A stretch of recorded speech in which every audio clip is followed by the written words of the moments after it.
குண்டை தூக்கி போட்ட காங்கிரஸ் 39 தொகுதிகள் வேண்டுமாம். அறிவாலயத்திற்கு பரந்த லிஸ்ட். அதிர்ச்சியில் திமுக. வரவிருக்கும் 2026 சட்டமன்ற தேர்தலை முன்னிட்டு திமுக கூட்டணிக்குள் தொகுதி பங்கீடு தொடர்பான பேச்சுவார்த்தைகள் சூடுபிடிக்க தொடங்கியுள்ளன. கடந்த தேர்தலில் 25 தொகுதிகளில் போட்டியிட்ட தமிழக காங்கிரஸ் கட்சி இந்த முறை கணிசமாக அதிகரித்து 39 தொகுதிகள் வேண்டும் என்ற கோரிக்கையை முன்வைத்துள்ளது. இந்த கோரிக்கையை முன்வைக்கவே காங்கிரஸ் மேலிடம் அமைத்த ஐவர் குழு திமுக தலைவர் மற்றும் முதல்வர் மு.க.ஸ்டாலினை நேரில் சந்தித்து பேசியதாக தகவல்கள் வெளியாகியுள்ளன.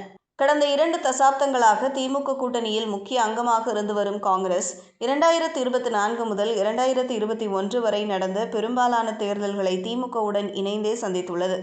2014 லோக்சபா தேர்தலில் மட்டும் தனித்து களமிறங்கிய காங்கிரஸ் அதன் பின்னர் மீண்டும் திமுக கூட்டணியில் இணைந்தது. 2021 சட்டசபை தேர்தலில் காங்கிரசுக்கு 25 தொகுதிகள் ஒதுக்கப்பட்ட நிலையில் அதில் 18 இடங்களில் வெற்றி பெற்றது. இந்த வெற்றி விகிதமே தற்போது கூடுதல் தொகுதிகளை கேட்கும் அடிப்படை காரணமாக கூறப்படுகிறது. இதற்கிடையே நடிகர் விஜய் தலைமையில் தமிழக வெற்றிக் கழகம் என்ற புதிய அரசியல் கட்சி தொடங்கப்பட்டதும் கூட்டணி அரசியல் சமன்பாடுகளில் புதிய குழப்பத்தை உருவாக்கியுள்ளது. ஆட்சியில் பங்கு வழங்கப்படும் என்ற விஜயின் அறிவிப்பு நீண்ட காலமாக அதிகாரத்தை தவிர்த்து நிற்கும் தமிழக காங்கிரசாரிடையே புதிய எதிர்பார்ப்பை ஏற்படுத்தியுள்ளதாக சொல்லப்படுகிறது. அதன் தாக்கமாக திமுக கூட்டணியில் தொடர்ந்தாலும் இம்முறை ஆட்சியில் உரிய பங்கு கிடைக்க வேண்டும், அதற்காக அதிக தொகுதிகள் ஒதுக்கப்பட வேண்டும் என்ற அழுத்தம் காங்கிரஸ் தரப்பில் அதிகரித்துள்ளது. இந்த சூழலில் திமுக தலைமையிடம் நேரடியாக பேச காங்கிரஸ் மேலிடம் திடீரென ஐவர் குழுவை அமைத்தது அரசியல் வட்டாரங்களில் கவனத்தை ஈர்த்துள்ளது. இந்த குழுவில் கிரிஷ் சோடங்கர், தமிழக காங்கிரஸ் தலைவர் செல்வ பெருந்தகை உள்ளிட்ட முக்கிய நிர்வாகிகள் இடம்பெற்றுள்ளனர். அவர்கள் நேற்று சென்னை அறிவாலயத்தில் முதல்வர் ஸ்டாலினை சந்தித்து தொகுதி பங்கீடு குறித்து விரிவான ஆலோசனை நடத்தியுள்ளனர். திமுக தரப்பில் மூத்த அமைச்சர்கள் மற்றும் கட்சியின் முக்கிய நிர்வாகிகள் இந்த பேச்சுவார்த்தையில் கலந்து கொண்டனர். பேச்சுவார்த்தையின் போது இம்முறை குறைந்தது 39 தொகுதிகள் காங்கிரசுக்கு ஒதுக்கப்பட வேண்டும் என்று அந்த குழு வலியுறுத்தியதாக தெரிகிறது.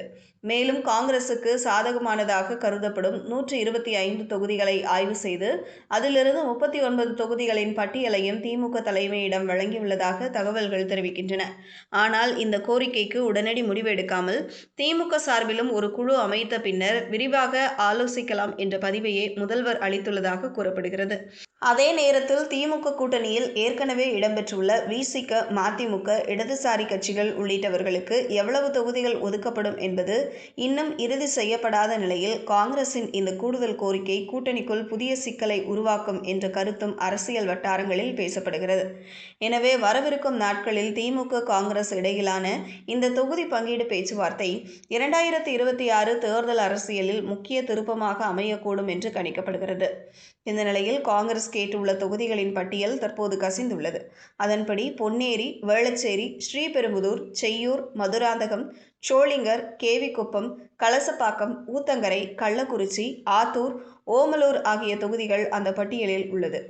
மேலும் சேலம் தெற்கு, சங்ககிரி, நாமக்கல், கோபிச்செட்டிப்பாளையம், ஊட்டி, சூலூர், கோவை தெற்கு, உடுமலைப்பேட்டை, விருதாச்சலம், கடலூர், சிதம்பரம், மயிலாடுதுறை, பாபநாசம், அறந்தாங்கி, காரைக்குடி, மேலூர், மதுரை தெற்கு, ஸ்ரீவில்லிபுத்தூர், சிவகாசி, திருவாடானை, ஸ்ரீவைகுண்டம், தென்காசி, கடையநல்லூர், நாங்குநேரி, குளச்சல், விளவங்கோடு, கிள்ளியூர் ஆகிய தொகுதிகளை கேட்டதாக சொல்லப்படுகிறது.